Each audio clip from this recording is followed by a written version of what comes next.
Halo semua, welcome back to my channel. Pada video kali ini kita akan membahas mengenai update tenaga honorer. Namun, sebelum lanjut ke pembahasannya, jangan lupa, terus dukung channel ini dengan cara klik subscribe, like, dan aktifkan lonceng notifikasinya. Agar tidak ketinggalan info terbaru dari kami. Oke langsung saja, mari kita simak video berikut. Seiring dengan perputaran roda waktu, dan dinamika yang tak pernah berhenti bergerak dalam pemerintahan Indonesia, topik mengenai tenaga honorer kembali menjadi sorotan utama. Kondisi tenaga honorer, yang selama ini kerap berada dalam pusaran ketidakpastian, kini tengah menapak ke arah yang lebih cerah.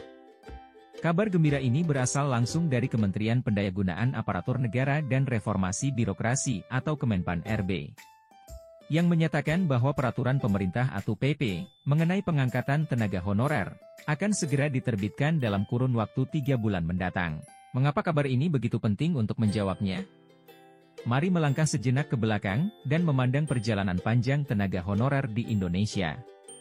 Selama bertahun-tahun, honorer bekerja dengan penuh dedikasi, mendukung operasional pemerintah dari berbagai sektor, dari pendidikan hingga kesehatan, dari administrasi hingga teknis.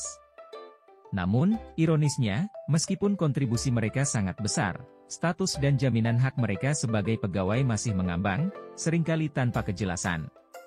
Dalam kerangka negara yang demokratis dan berkeadilan sosial bagi seluruh rakyat Indonesia, Kemenpan RB, sebagai entitas yang bertanggung jawab atas pengelolaan aparatur sipil negara, telah memperhatikan dinamika ini dengan serius.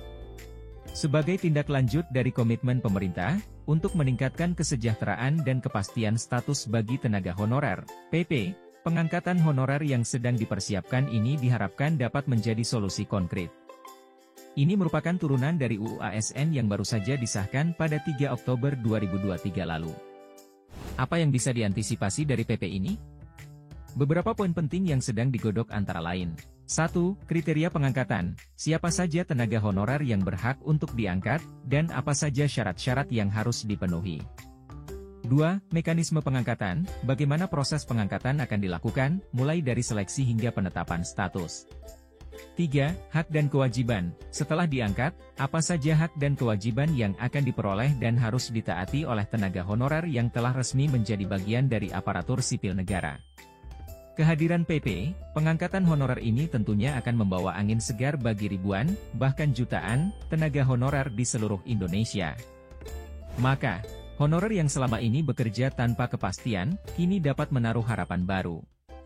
Selain itu, dengan adanya kepastian status, diharapkan kinerja dan dedikasi tenaga honorer dapat meningkat, sejalan dengan peningkatan kesejahteraan yang mereka peroleh. Dengan komitmen Kemenpan RB untuk segera merilis PP pengangkatan honorer dalam waktu 3 bulan ke depan. Semua, baik pemerintah, maupun para tenaga honorer, diharapkan dapat bersama-sama bekerja keras dan berkolaborasi. Serta memastikan bahwa PP ini bukan hanya sekadar regulasi, tetapi menjadi tonggak sejarah baru dalam perbaikan birokrasi dan pengelolaan sumber daya manusia aparatur negara. Mari nantikan kehadiran PP Manajemen ASN dengan penuh optimisme dan harapan. Sekian, semoga bermanfaat, dan sampai jumpa di video berikutnya.